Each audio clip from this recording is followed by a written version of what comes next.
వేదిక మీద ఉన్న గీతాకి, వేదిక ముందు ఉన్న అంజలికి, గీతా అంజలికి స్వాగతం, సుస్వాగతం. అలాగే మరి ఈ గీతాంజలిని ఆశీర్వదించడానికి 10 years బ్యాక్ కొంతమంది గెస్టులు వస్తే ఆఫ్టర్ 10 years తర్వాత మళ్ళీ ఈ రోజున ఇంతమంది డైరెక్టర్లు రావటం, మా గోపి, అలాగే బాబీ, అలాగే మా బుచ్చిగారు, అలాగే మా మచ్చ రవి, ఇక చాలామంది గెస్టులు, అలాగే శ్రీ విష్ణు కూడా, తను లక్కీ హ్యాండు, గోల్డెన్ హ్యాండు, అలాగే మా మ్యూజిక్ డైరెక్టర్, మా డైరెక్టర్ అమెరికా నుంచి ఎక్స్పోర్ట్ అయ్యాడు అబ్బాయి, నవనవలు ఆడుతున్నాడు ఇప్పుడే. తను ఫస్ట్ డే కలవగానే అన్నయ్య అయిపోయిన తర్వాత మాట్లాడుకుందాం.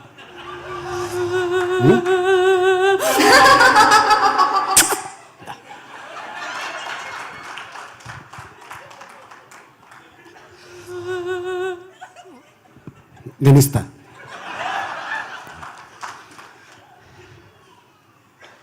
నేను నిజంగానే మా నాన్నగారు టైలరు, బట్టలు కుట్టి పలానా వీధిలో పలానా వెంకట్రావు గారు ఉంటారు, ఇచ్చేసి వచ్చారా అనేవాడు.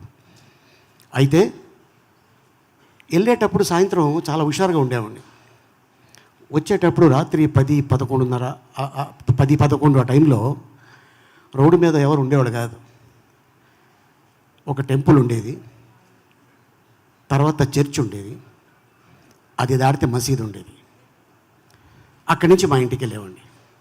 చిన్న సందులో ఎంటర్ అయితే కటిక చీకటి.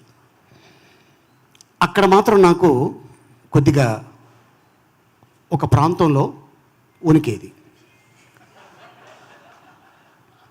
అయిన పర్లా టెంపుల్ దాటి వచ్చా, చర్చ్ దాటి వచ్చా, మసీదు దాటి వచ్చా, నన్ను ఎవరు ఏమీ చేయలేరు, అంత ధైర్యంగా ఉండేవాడిని.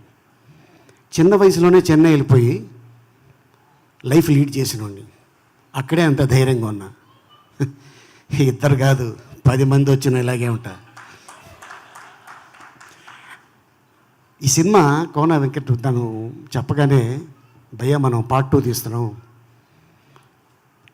ఒక అద్భుతమైన కథ అనుకుంటున్నా అనగానే, వెరీ గుడ్ భయ్యా, సేమ్ క్రూ అన్నా. సేమ్ క్రూ అన్నాడు. ఓకే, సో హైదరాబాద్లో షూట్ చేసాం, ఆ తర్వాత ఊటీలో షూటింగ్ చేసాం, ఆ తర్వాత మళ్ళీ ఇక్కడ వచ్చాం. ఎప్పుడు స్టార్ట్ చేశారు, ఎప్పుడు ఫినిష్ చేశారు అనేది నిజంగా ఇది మాత్రం మిరాకిల్. డబ్బింగ్ చెప్పా విత్ యువర్ పర్మిషన్, ఓకేనా? ఆ డైలాగ్ చెప్పానా? ఏయ్, నువ్వు మణిరత్నం గీతాంజలి కాదే, కోన వెంకట గీతాంజలివి, దయ్యలా పట్టుకున్నావు కదే. ఇది డైలాగ్ స్పాట్లో చెప్పడం, నిన్న డబ్బింగ్ థియేటర్లో చెప్పడం, అండ్ అలాగే సీను నిజంగా ఇందాక అన్న కోన వెంకట చెప్పినప్పుడు, ఆర్టిస్ట్గా బిజీగా ఉన్నప్పుడు ఒక డైరెక్టర్ని చేయి పట్టుకొని ఒక సంఖలో ఫైల్ పెట్టుకొని ఆఫీసులు తిరిగేవాడు. ఏంట్రా అంటే, అన్న ఒక అద్భుతమైన కథ ఉంది, అన్న ఒక అద్భుతమైన కథ ఉంది అన్నాడు. ఏంటి ఇంత తపన పడుతున్నాడు పాప వీడు, ఎవరైనా మంచి నిర్మాత దొరికితే బాగుండేది అనుకున్నా. కరెక్ట్గా ఆ టైంలో చూసారా, మనిషి అంటే భగవంతుడు మనిషి రూపంలో పంపిస్తాడు, అలా కోన రూపంలో పంపించాడు శ్రీనివాస్ రెడ్డి కోసం. అలాగే ఎండివి సత్యనారాయణ గారు, ఆయన నిర్మాతగా, తను రైటర్గా, హీరోయిన్ని, అంత బిజీగా ఉన్న హీరోయిన్ని తీసుకొచ్చి తను చేయటం ఏంటో. ఫస్ట్ సినిమా మనం కలిసి చేసాం ఫోటో, ఆ తర్వాత మసాలా సినిమా చేసాం, ఆ తర్వాత గీతాంజలి చేసాం, బలుపు చేసాం, మళ్ళీ ఇప్పుడు ఈ గీతాంజలి 2 చేసాం.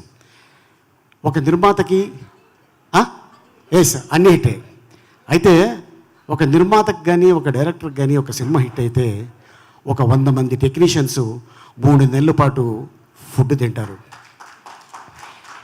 ఆర్టిస్ట్ అయినా టెక్నీషియన్ అయినా ఈ సినిమా బాగా ఆడాలి అని కోరుకోవాలి తప్ప, ఒకరోజు మనకి డబ్బు ఇవ్వకపోవటం వల్ల ఆ డైరెక్టర్ కానీ, ఆ బ్యానర్ కానీ ఇలా అయిపోలి అలా అయిపోలి అని ఎప్పుడు కూడా మన ఇండస్ట్రీలో అనుకోరు. కాకపోతే బయట నుంచి చాలా వార్తలు వస్తుంటాయి, అవి క్యారీ చేసి పాపం కొంత మంచి సినిమాల్ని సినిమా రిలీజ్ అయిన షో వెంటనే దానికి రేటింగు దయచేసి, ఎందుకంటే మీరు ఇదే ఇండస్ట్రీలో ఉండాలి, ఇది తప్ప మీకు ఏది కాదు, ఏది రాదు, ఏం చేసుకున్నా మనకి గడవదు. ఈ ఇండస్ట్రీలో మేము ఉండాలి, మాకు ఇది తప్ప వేరే ఏది తెలీదు. సో అందుకోసం చిన్న సినిమాలకైనా పెద్ద సినిమాలకైనా, చిన్న నిర్మాతలకైనా పెద్ద నిర్మాతలైనా డైరెక్టర్లైనా ఎవరైనా సరే ఈ సినిమా బాగుండాలి, ఇండస్ట్రీ బాగుండాలని కోరుకుంటే మనం బాగుంటాం, మన కుటుంబం బాగుంటుంది. సో ఈ సినిమా డెఫినెట్గా ఇంత ఎఫర్ట్ పెట్టారు కాబట్టి ఇది పెద్ద హిట్ అవ్వాలని ఆశిస్తున్నాను. భయ, ఆల్ ది బెస్ట్. సీను, అలాగే అంజలి, రాజేష్, అండ్ అలాగే మన సత్య, అలాగే శకల శంకర్, అండ్ అలాగే చాలామంది, అలాగే సునీల్ ఈ సినిమాలో తను చేయటం జరిగింది. అండ్ అలాగే అవినాష్ కూడా తను బ్లెస్సింగ్స్ ఈ సినిమాకి ఇచ్చాడు. And thank you so much.